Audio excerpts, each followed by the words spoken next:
Jeremias, obrigado pelo convite, obrigado a todos. Espero compartilhar algumas ideias sobre regência orquestral. E é curioso porque toda vez que eu vou me registrar num hotel, eles perguntam, qual é a sua profissão? Aí dependendo de quem pergunta, você adivinha. Então eles olham para a minha cara, você é pastor, você é médico, você é advogado? Não. O que você faz? Eu sou músico. Não, o que você faz de verdade? Bom, aí eu explico. Bom, sou maestro... para o meio, tá bom, desculpa aí. Bom, o que faz um maestro? Todo mundo pergunta isso. O maestro fica lá na frente mexendo o braço. Mas tem toda uma ciência por detrás. Eu quero compartilhar com vocês um pouco dessa reflexão. A regência envolve o gestual, fundamentalmente. A batuta, as marcações binárias, ternárias, quaternárias, marcação em subdivisão simples composta. Depois é muito importante a questão da entrada e a terminação, depois métricas misturadas, ênfase nos diferentes tempos do compasso. A fermata é um problema muito sério, como interpretá-la, a cesura, depois o acelerando, relentando, crescendo, diminuindo. Depois aqui entra mais a ópera e oratório, que tem a questão da parte falada em ritmo, cadenza, no caso de solistas, depois acompanhamento orquestrais e o domínio do conjunto sinfônico. Quando eu morei muitos anos nos Estados Unidos e fazia parte... comecei a participar de atividades de uma organização chamada Companheiros das Américas, que é um programa que estabelece parcerias entre estados americanos e estados do Brasil. Então, Ohio tem ligação com Paraná, Illinois com São Paulo, no meu caso, Indiana, Rio Grande do Sul. E com isso eu vim muitas vezes ao Brasil, representando o estado de Indiana. E com isso até fui nomeado cônsul honorário do Brasil para o estado de Indiana. Não sei se vocês conhecem bem essa geografia do estado de Indiana, fica logo ali abaixo de Chicago, a capital Indianápolis, das 500 milhas. E se você olhar o mapa do lado esquerdo, mais ou menos uns 60 milhas, uns 100 quilômetros, tem a cidade de Brasil, Indiana. Curioso. O que aconteceu? Tem duas rodovias que cruzam naquela parte do estado e logo se formou uma comunidade e aí os fazendeiros acharam que era importante ter um posto de correio. Eles foram para Washington pedir permissão para estabelecer um posto de correio e os oficiais, você precisa pôr um nome nessa localidade, né? Aí um cidadão, um fazendeiro, abrindo o jornal, viu que o Brasil estava em guerra com seu vizinho Paraguai. Brasil para o Brasil, aí pegou. Então tem a cidade de Brasil, Indiana, bem ali do lado de Indianápolis. E quando o Brasil celebrou 100 anos, eu fui convidado para representar o Brasil como cônsul honorário. E foi bonito que eu desfilei em carro aberto pela avenida principal da cidade. E o carro parou em frente à biblioteca pública, tinha um palanque. Aí me chamaram ao palanque e em frente tinha uma bandinha de Senior Citizens, e lá tocaram o hino nacional brasileiro com muita garra e fervor. Me deu nó na garganta, foi uma experiência muito comovente.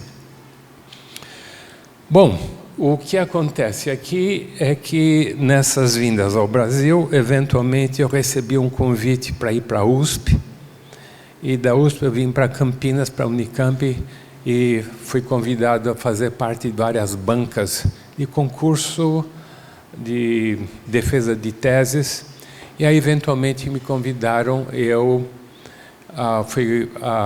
me tornei professor aqui do Instituto de Artes e ajudei na implementação do programa de pós-graduação em música. A Unicamp já tinha um programa de regência em 6 anos, 3 anos de regência coral e 3 anos de regência instrumental. Mas era assim meio solto. E quando eu assumi a direção desse programa, eu resolvi dar estruturar de maneira mais racional. Então foi aí que eu estabeleci esta sequência aqui.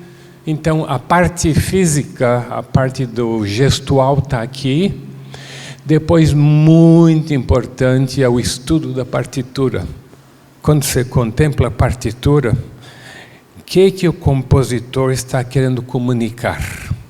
E aí tem 2 questões, o significado e a comunicação.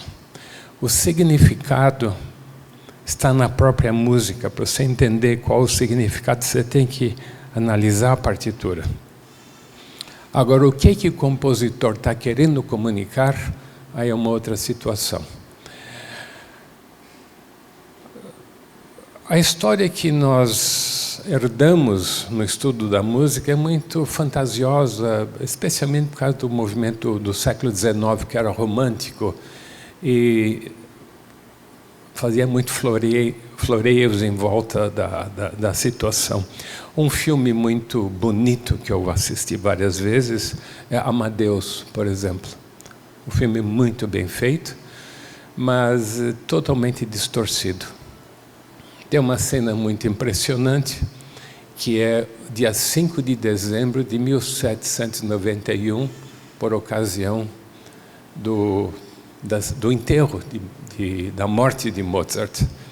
E no filme tem lá 2 mulheres na porta do cemitério, uma chuvarada louca, e o carro fúnebre vem e joga o caixão na sepultura numa vala comum, e não é nada verdadeiro. Os musicólogos começaram a investigar isso e foram no departamento de meteorologia, e no dia 5 de novembro não tinha chuva coisa nenhuma. Tinha uma neblina, era inverno, mas não tinha nada de chuva, essa coisa toda. E a história é que o corpo dele nunca foi encontrado. Sim, agora encontraram o corpo. Ele era muito admirado por um barão van Swieten, que emprestou a sepultura para Mozart ser enterrado. E recentemente descobriram os restos mortais de Mozart. Todo documentado no cemitério, mas a história toda misteriosa é devido ao Pushkin, um autor russo, que criou toda uma fantasia em volta disso. Outra coisa também em Beethoven, a surdez de Beethoven. Você começa a investigar e tem uma série de histórias, a surdez e tal. A surdez foi causada por exposição a chumbo. Ele tomava as águas, entre aspas, e mergulhava nessas piscinas que eram dos mineiros, que lavavam toda a química da mineralogia com antimônio e chumbo, e ele bebia mesmo vinho também na taças de chumbo, né? E isso contaminou e causou surdez no caso dele. E assim vai uma série de informações. Tá? Outro caso curioso, o Mozart escreveu 4 concertos para trompa e mais uma peça isolada para trompa e acompanhamento instrumental.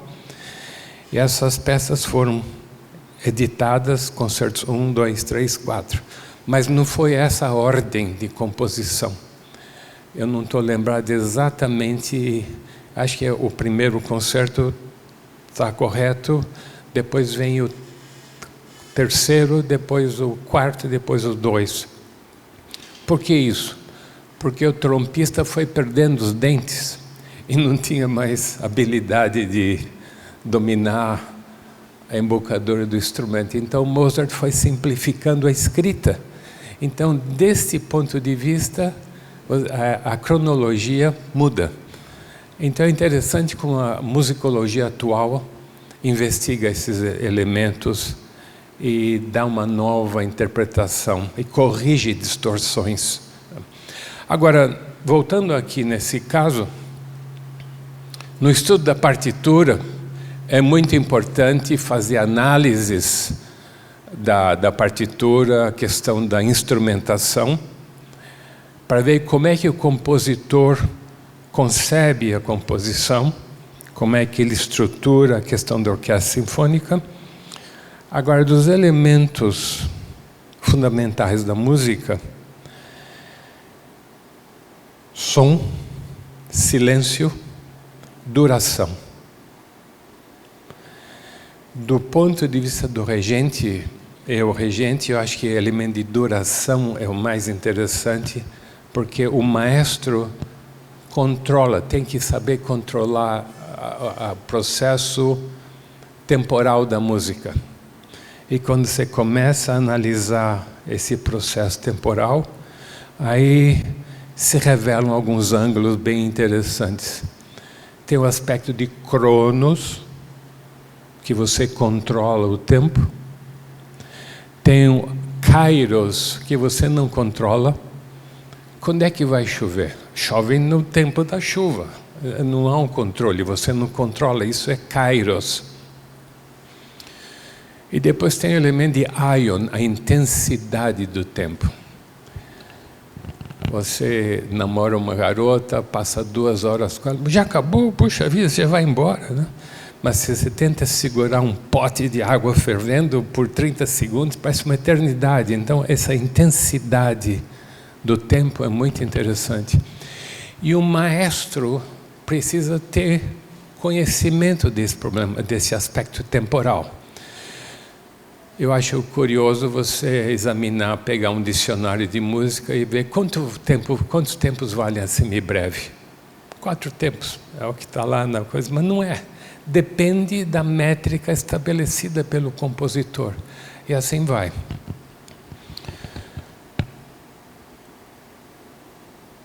Vem a pergunta clássica. O que é música tradicional? O que é música clássica? Tem uma série de explicações, mas na verdade música clássica é música controlada. Todos os elementos da música é controlado. E aí é um conflito com a música popular. A música popular é espontânea. E a música clássica, a música racional é toda controlada, todos os elementos são controlados. E quando Jeremias me convidou para falar sobre isso, eu aceitei o desafio, porque eu fui fui educado no sistema germânico bem racional, controlado. Então eu confesso que eu tenho uma certa dificuldade com a espontaneidade exigida, necessária para interpretar a música popular. Nós fizemos o concerto, variações de Baião Maracatu, mas eu tenho certeza, eu precisaria rever essa interpretação, porque a minha foi bem racional. E faltou esse elemento de espontaneidade, né? Eu confesso esse problema em mim, que é sempre a questão racional em primeiro plano. Depois vem o lado emocional, sentimental, espontâneo.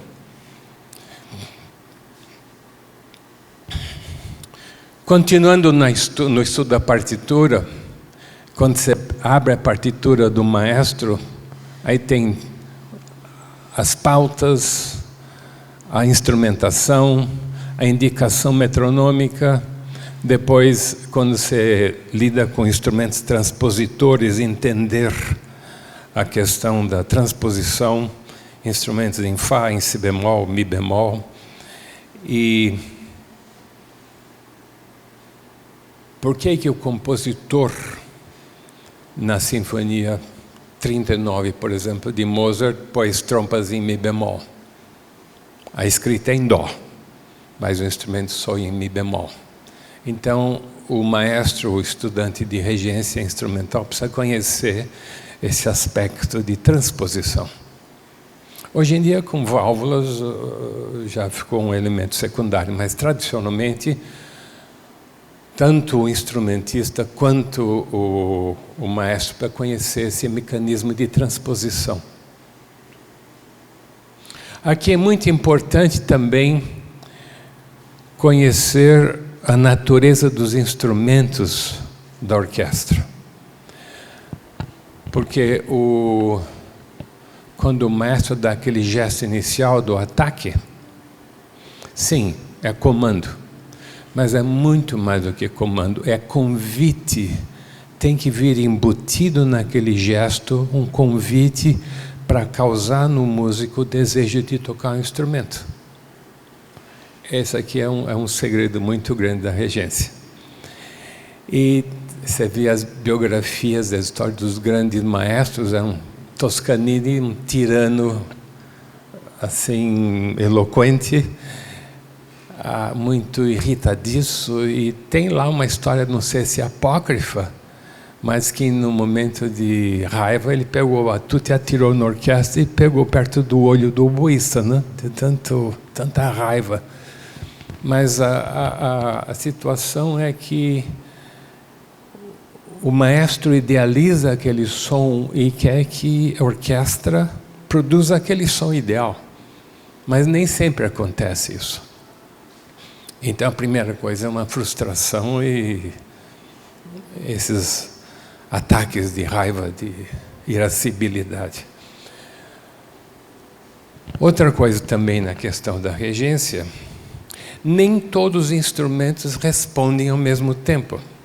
Você pega um tímpano, ele responde na hora. O piano responde na hora. A tuba precisa bastante ar, precisa embocadura.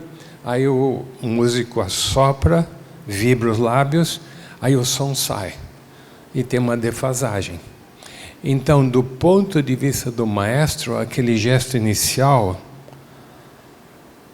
tem que ser antecipado para o som, para o resultado sonoro sair em sincronia com os outros instrumentos. O triângulo responde na hora. Então é importante conhecer os instrumentos da orquestra para saber como é que eles reagem, qual é o mecanismo de produção do som. Eu sou muito fascinado pelo instrumento de percussão. Tímpano, para mim, é um instrumento genial.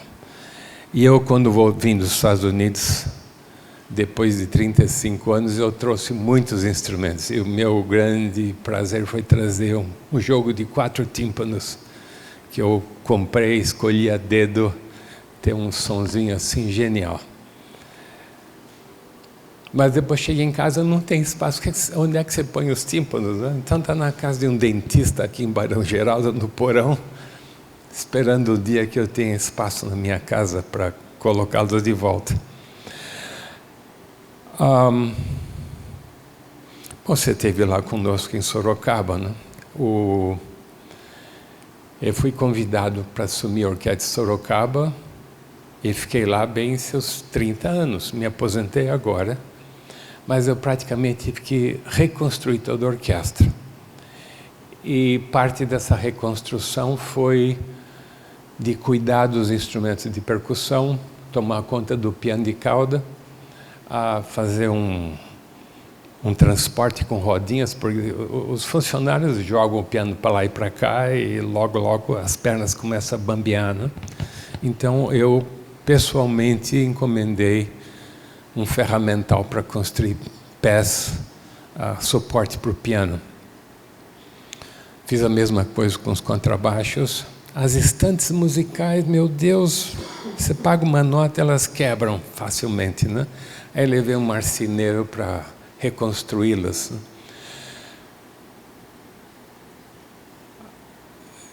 O bombo lá em Sorocaba ficava em cima de uma cadeira. Então o instrumentista vinha lá, tocava no bombo e tinha um som xoxo. Aí mandei fazer um aro de cano pus com suspensão de borracha e agora ele vibra solto e tem um som muito mais prazeroso. Eu não cheguei ao ponto que Toscanini fez, ele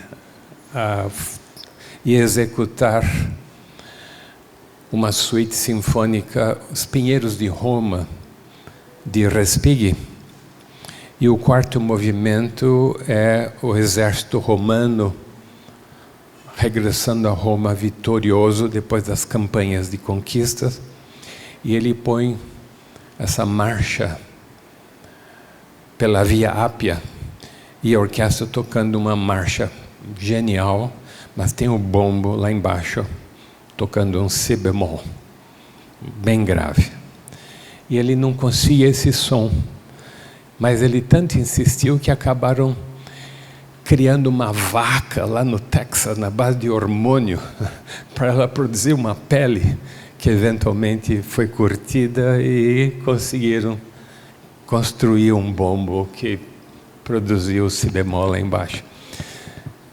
Algumas dessas histórias que são apócrifas, mas são bonitinhas, né? Bom, voltando aqui à questão da estruturação da orquestra, chega um momento que o maestro deixa de ser maestro e ele vira diretor artístico, que ele precisa se preocupar com a direção artística da orquestra, o calendário, o repertório, o espaço físico, a estrutura, a administração, a questão do equipamento, a questão das finanças e promoção e marketing da orquestra, e depois teste para novos músicos. E é muito importante o maestro conhecer a comunidade. Para qual comunidade ele está fazendo a música? O que essa comunidade espera do maestro? Lá em Sorocaba, eu estabeleci um costume meu, uma tradição. Eu ficava na porta cumprimentando o público, dando uma de pastor da Igreja Batista. E é interessantíssimo o pessoal: maestro, da próxima vez toque o Bolero de Ravel. Eu quero escutar tal e tal peça. Então é muito interessante essa interação com o público. Agora, tem um caso que eu lamento não ter conseguido ir adiante. Várias vezes veio ao nosso concerto uma moça muito simples. Ela parecia catadora de papel. Ela atravessava a ponte, atravessava o rio, vinha para o teatro, ela ficava na fila, comprava o ingresso, sentava lá no fundo, escutava, aplaudia e sumia. E eu fiquei pensando, puxa vida, o que causa nessa mulher o desejo de escutar uma música até meio complicada, esotérica, e ela estava lá firme. E um dia saí correndo atrás dela: por favor, eu preciso conversar com você, me dá seu nome. Marisa. É a única informação que eu tenho. Eu gostaria de me encontrar com ela para saber por que ela vem aos concertos, o que causa nela o desejo de assistir um concerto de orquestra. E hoje em dia eu estou pesquisando essa área de causação, dessa coisa lá do ethos, do significado do elemento de causação de fazer música e de ouvir música. Eu gostei demais da sua apresentação, falando sobre Pernambuco, as diferentes regiões. Obrigado por essa informação, eu não tinha a mínima ideia. Lindo, lindo, lindo, lindo, né? Eu hesitei em aceitar o pedido do Jeremias para orientá-lo. Jeremias, não é minha área, desculpa. Talvez eu possa auxiliar alguma coisa com relação à orquestra. Mas eu fiquei tão fascinado com o entusiasmo do Jeremias, que aqui está uma oportunidade para eu aprender. Então eu estou aprendendo mais com você do que você de mim, né? Agradeço muito a nossa parceria, né? Muito lindo isso.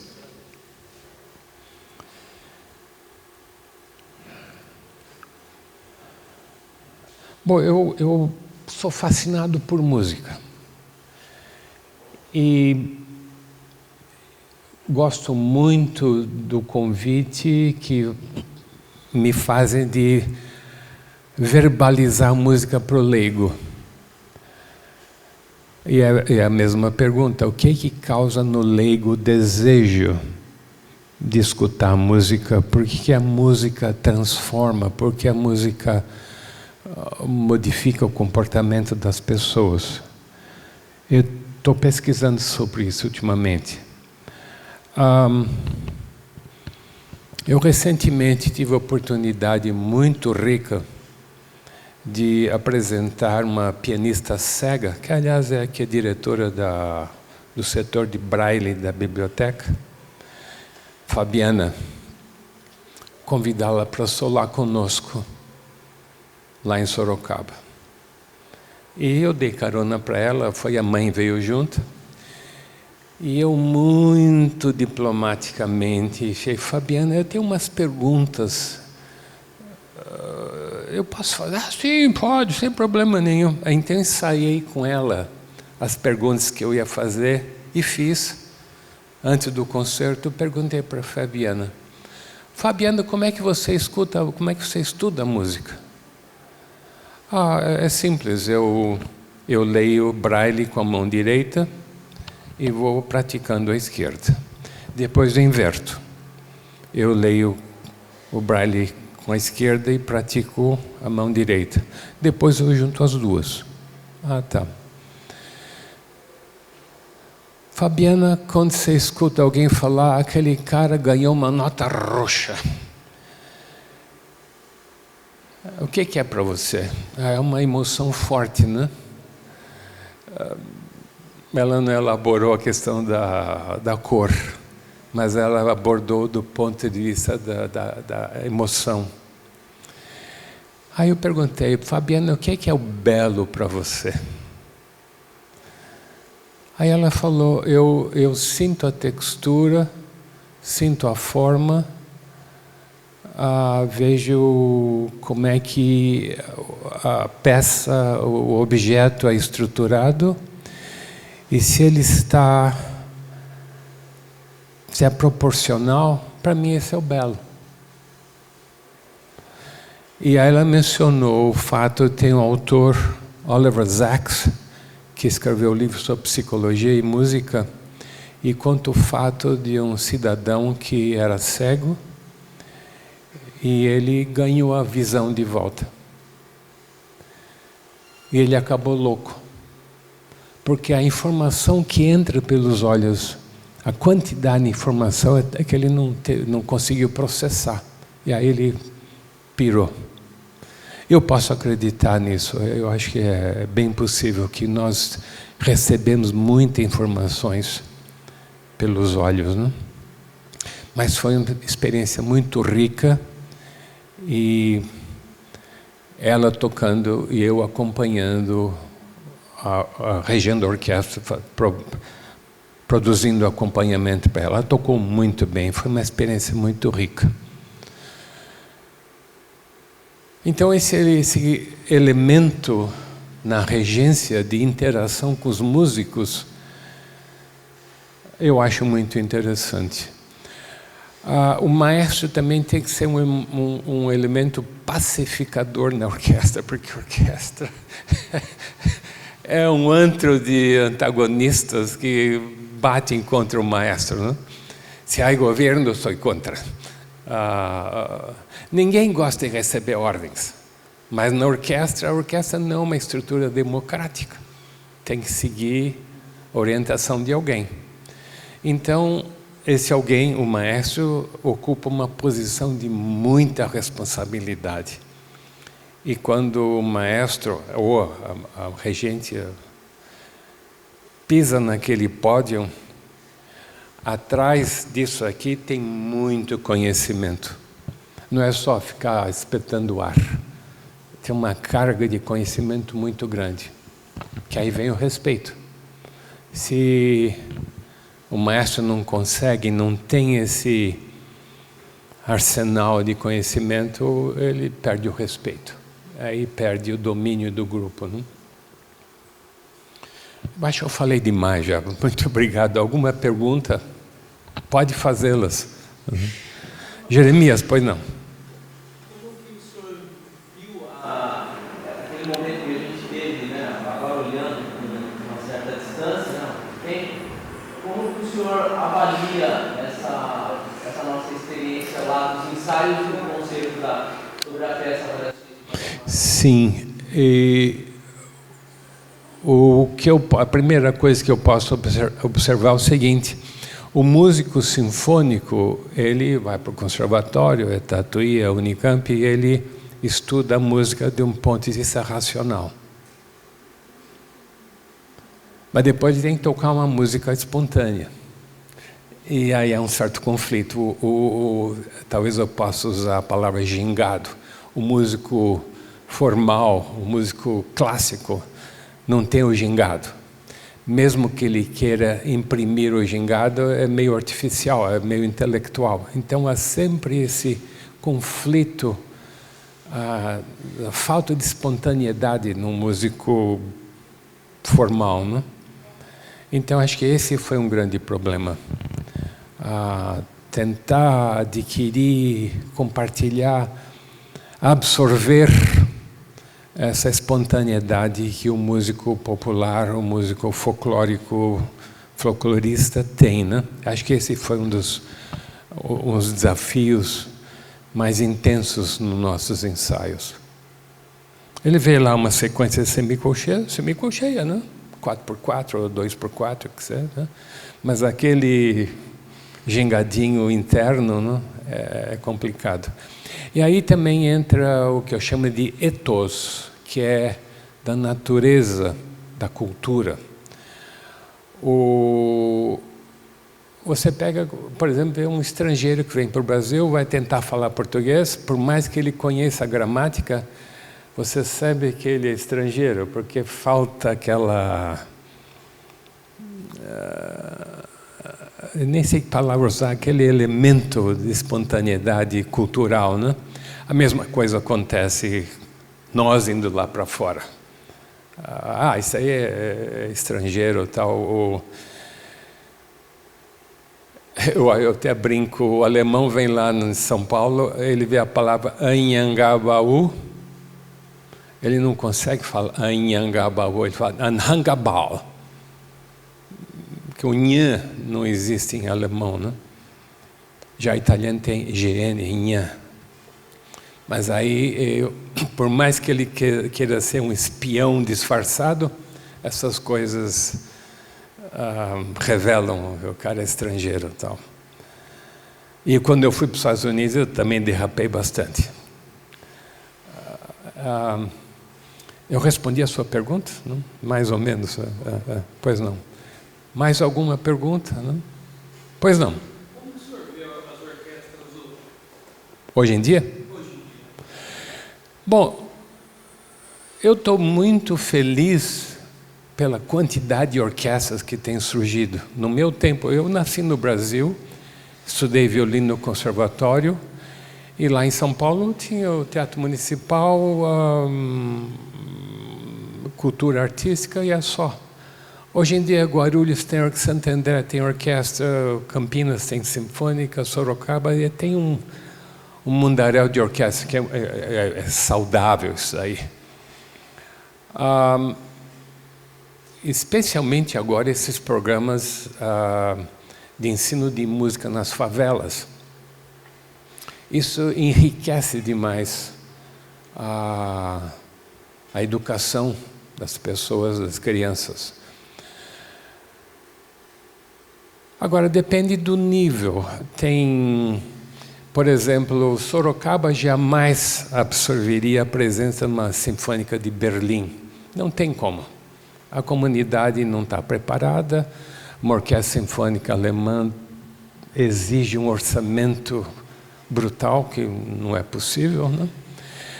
Campinas tem a Sinfônica, mas ela é mantida pela prefeitura.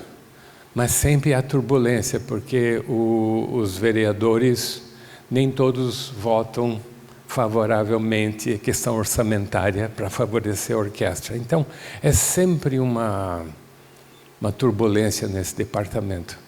Agora, eu estou muito feliz com o programa de música aqui na Unicamp, não?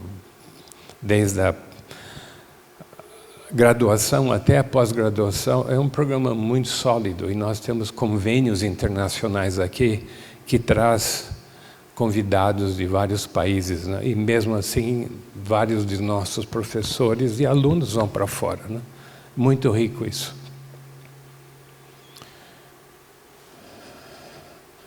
Respondi a sua pergunta mais ou menos. Tá? Mais alguém? Pois não. Bom dia. Bom dia.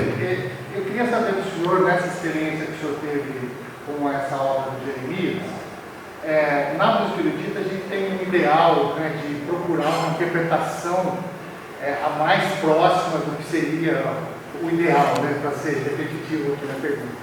Então, quando a gente vai tocar um Mozart, a gente pensa sempre nas articulações, no fraseado, no estilo e tal, né? E eu quero saber se na música brasileira, pensando numa interpretação ideal, quais os principais elementos que a gente pode usar para trazer alguma suposta brasilidade para essa música, por exemplo, essa música do Jeremias. O Mário de Andrade coloca lá no livro dele, lá no livro, vai falar, será que no Brasil a gente tem uma melodia brasileira, uma instrumentação brasileira, um ritmo brasileiro? Enfim, a brasilidade na música, ela está em qual elemento, na opinião do senhor? Aonde que a gente pode buscar essa interpretação ideal para a música brasileira? Eu acho que, primeiramente, é o elemento rítmico. O Brasil apresenta nessa área de ritmo uma variedade, uma riqueza imensa, e essas danças todas são apoiadas em ritmos. Agora, tem um outro elemento aqui muito interessante, um tanto difícil de descrever, que é um elemento de saudade. O brasileiro é saudosista, é que nem o português, né? É sempre a busca por uma coisa intangível. Você escuta, por exemplo, a Baquianas Brasileira número 5, tem uma melodia genial. Ela transmite um saudosismo, o desejo de alcançar alguma coisa que não consegue ser identificado. Até comentei, acho que foi ontem, com uma portuguesa, a natureza do fado. O fado é sempre lamentoso. E minha teoria, eu posso estar errado, mas você vê, Portugal é um país pequeno, e ali a montanha de um lado e mar, então ela sai para o mar. Então o pessoal sai para o mar para pescar o bacalhau, né? Então vai um navio principal, e lá em alto mar os barquinhos saem, os indivíduos, para ir pescar o bacalhau. Só que aquela região tem muita neblina e você não vê nada, muita chuva e tal. E o barquinho sai, os indivíduos, e esperam que o pescador volte dentro de algumas horas. Mas com aquela neblina imensa, aí o navio começa a bater um sino para orientar o barqueiro. Mas muitas vezes o barqueiro não volta. Agora, você se coloca no lugar das mães e das filhas que viram o marido, o irmão saírem, que voltam ou não voltam. Imagina a angústia dentro dessas pessoas, essa lamentação, querendo uma resposta que não vem. E eu acho que o fado carrega muito dessa angústia, essa tristeza do desconhecido.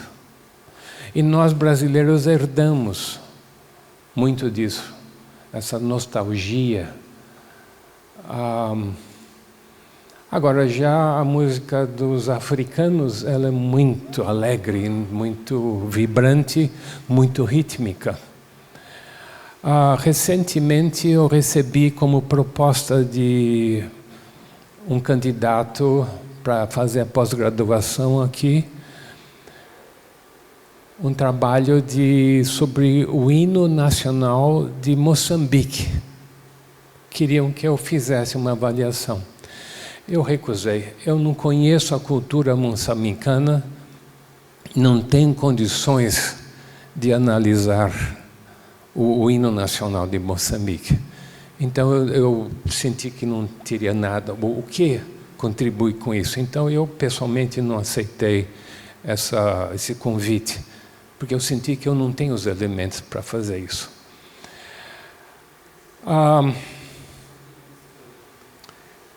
Faz alguns anos eu fui convidado para fazer parte de uma comissão para identificar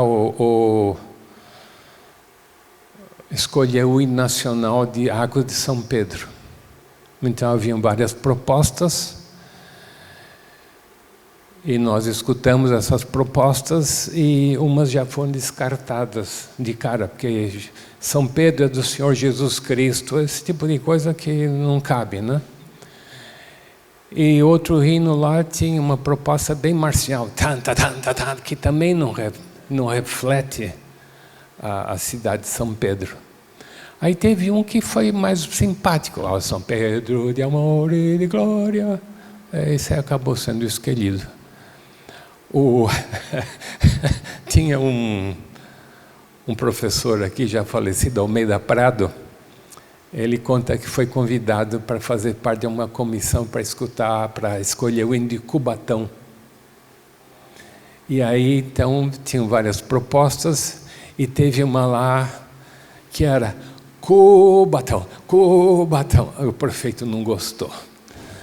Mas por que não gostou? Não, eu quero uma coisa mais dramática. Cubatão, Cubatão, Cubatão. Né? Então tem essa questão da prosódia, a questão do ethos, da retórica musical. Eu confesso que eu tenho uma certa dificuldade com o hino nacional brasileiro. Por quê? O ritmo é uma coisa de cavalo. E eu acho que isso não reflete o Brasil. O hino da proclamação da República eu acho muito mais significativo, mais representativo.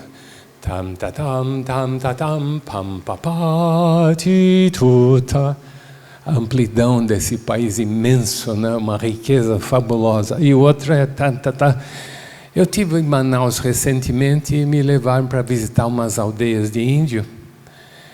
E curiosamente eu, vendo a aldeia lá embaixo, soou no meu ouvido. Ouviram do Ipiranga, mas não quer dizer nada para esse cidadão. É o riacho do Ipiranga que nem existe mais, né? Então essa questão da retórica do hino, né? O da proclamação da República é um hino fabuloso. O desenho melódico dele, ele descreve a amplidão, a imensidão do Brasil. Eu já estou indo além do... Bom, quero aqui agradecer ao professor Eduardo. Muito obrigado, professor.